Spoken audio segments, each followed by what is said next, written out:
Alright YouTube, so I'm going to show you guys how you pick your character in Dead or Alive. This can also apply to the other fighting games, not just DOA. Hopefully I do a good job of breaking this down so that way you guys can apply this to other games as well. So the game we're going to use in this particular case is going to be Dead or Alive 6. I'm going to pick Dead or Alive, not specifically 6 for this reason, but Dead or Alive because I feel like this game is the game in the series that I have the most knowledge of. So I figured I'd pick the most newest iteration of the game and go into training mode here, go to character select screen and show you guys how you can pick your character, and what your decision-making process should be while you're picking these characters and why. So, first and foremost, I don't necessarily think that this is necessary for you to understand before picking a main character in a fighting game. However, I feel like it'll help.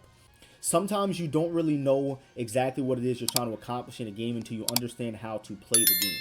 I really believe if you know the mechanics in the game you're playing, it'll help you determine what kind of character you want to play. Most fighting games, not all of them, but most fighting games have multiple characters that have usually some of the same types of strengths. Some things are usually different, like in this game, for example, you have a character like Kasumi in Phase 4 where they both share the same speed on their attacks. They both have the fastest attacks in the game at 9-frame jabs and 11-frame mids.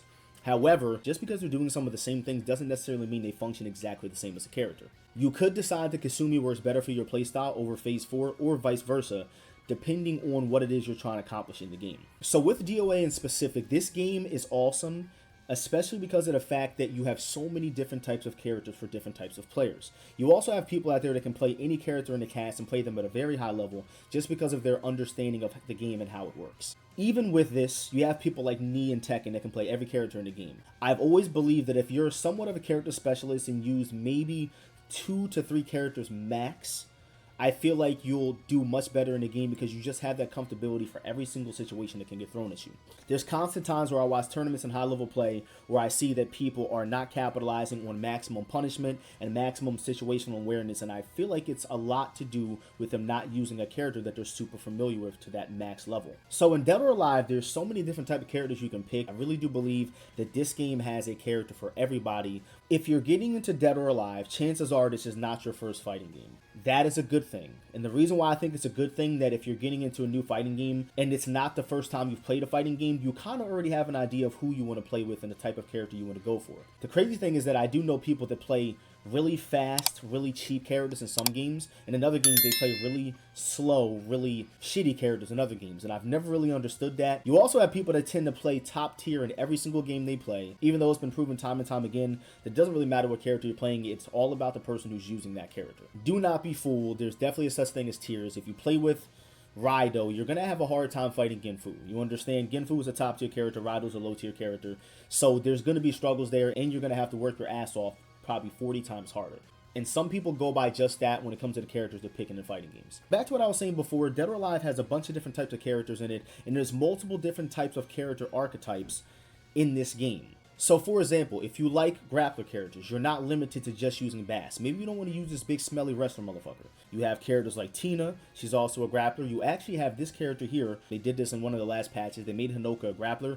And in DOA, it's important to have grappler characters because they can grab punish certain things that other characters can't grab punish. Somebody like Hayate might not be able to punish a move with a throw because he has slower throws than somebody like Hinoka who's actually a grappler. So that is a really big thing in DOA, especially because, as you guys know, or if you don't know, you use throw punishment in this game as your primary punishment. And another thing that's really cheap about Hinoka is she's also 11 frame and a 9 frame character as well. So she has speed with quicker throws. That shit is crazy. I don't know what they were thinking with that, but she's a very strong character in this game. Let's just say you want a really fast striking character. You have characters like Kasumi, very fast with that 11 frame mid 9 frame jab. You got characters like Nico, who also shares the same speed on her attacks. DOA has a crossover in this game with King of Fighters, so we have Mai here. She's an 11 frame and a 9 frame character as well. And so is Coola Diamond from King of Fighters. She also has a 9 frame and an 11 frame as well. You've got Phase 4, 9 frame and 11 frame. And you also have Christy, who's 9 frame and 11 frame as well. Let's just say you're somebody who likes to use those big, annoying fucking characters that nobody can juggle in a fighting game. You have characters like Raido, who is very heavy. Shout out to my boy Raido here, man. This character's ass. He does have a negative on block, electrical, and God Fist. He also has an air grab. It's a pretzel input, but it's pretty sick to pull off in combos.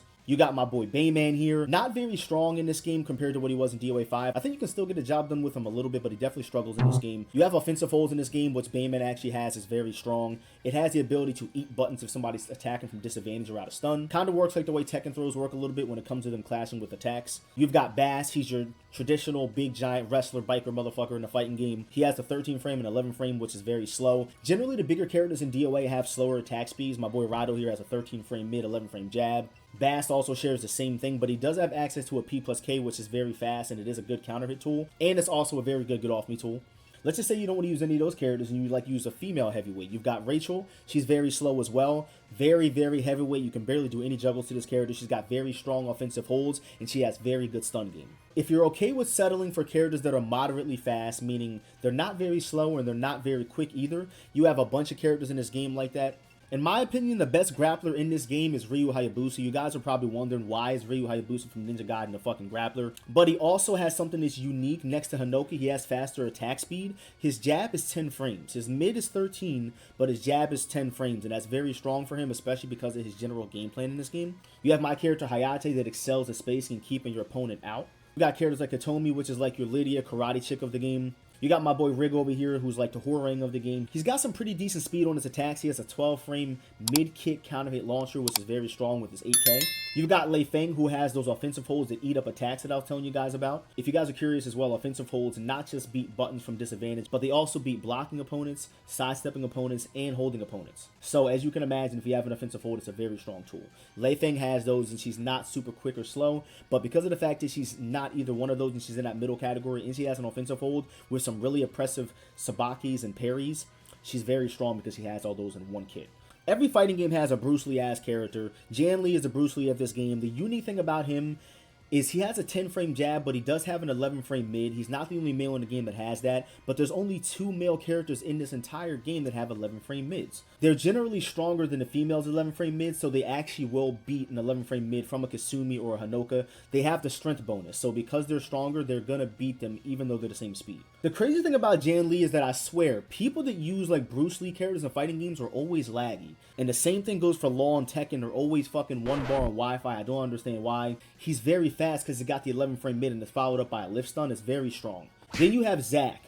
I believe that Zack is one of the most underrated characters in the entire game. I think he's always been underrated. He's got an 11-frame mid, and he has arguably one of the best forward grab reset throws in the game. All of your -8 and up punishment on Zack's block guarantees him a forward grab into a guaranteed jab into stance mix-ups, or he can just loop the grab over and over and over again. He doesn't even have to jab you. If he's got the mental stack on you, he can just forward grab you and forward grab you over and over and over again without hitting a button. And as soon as you go and hit a button, you're going to get smacked in the face. One of the craziest mix-ups in DOA, and I think it's not talked about enough, Zack is a very strong character. I think the problem with Zack and why people don't want to use him is because he looks fucking stupid. He's a corny fucking character. It's not like we're talking about like Raven or something cool. This guy's a fucking joke, and I think that's the reason why people generally don't pick him. He's a very strong character, very sick, really sick mix-ups, especially if you like kickboxing characters, Muay Thai style characters. You have characters in DOA that don't necessarily have that 11-frame and 9-frame speed to their attacks, but they're still fast, if you know what I mean. Mila is the perfect example of this type of character I'm talking about. Even though she has a 12-frame mid and a 10-frame jab, she has one of the sickest reset grabs in the game, similar to what I was telling you about with Zack's forward grab. It has kind of the same effect. However, she has an offensive hold or a forward grab, and she has it out of some of her attacks. She's not really super fast on starter per se, but once she gets started, she's super fast, especially when she starts mixing those forward grabs in there. And obviously, they have your typical, I've got 20 moves, anybody can pick me up. Very simple character to pick up, very easy character to get into the game with, Diego. Everybody believes they put him in the game to replace Ein because Ein was your kind of basic bare bones character with not a lot, but he was very well liked and very well picked. He looks like Miguel if he spent like a fucking week on Zack's Island. Like, this guy is so generic, he's so corny, but they tried to make him look so fucking cool. Look at the little scars on his face and shit. He's a joke. His combos are very simple to do, and they're devastating, especially near a wall. So for all you guys out there that don't want to try it all and you want to get good results, just pick Diego. Without really having to cover every single character in this game, you guys can understand what I'm trying to say here. There is a character in this game for pretty much everybody. They even have a drunk-ass Lei Wulong style character that lays on the floor and dodges all your fucking attacks and drinks too much. They have a character for everybody. If you guys want to get into DOA or any other fighting game and you're having a hard time finding a character for you to be able to get into the game with, definitely go through some trial and error. It's not going to be easy. Sometimes it takes a long time to find your main. Sometimes your main is going to switch every single 2 seconds, depending on if you're a competitor and you want to stay on top of the game and use the best character in the game. But if you're a true fighting game fan to the point where you really just like to play the character that really suits you the best and that you like and enjoy the most and it makes you love turning the game on, then I have no doubt in my mind that you'll definitely find a character that fits you in Dead or Alive or the fighting game that you guys are playing. With that said, I hope you guys enjoyed the video. Please be sure to leave a like, a comment, and subscribe on it. Be sure to leave your thoughts in the comment section if you like this type of content, and I'll see you guys in the next video. Stay blessed, stay loved, and I'll see y'all soon.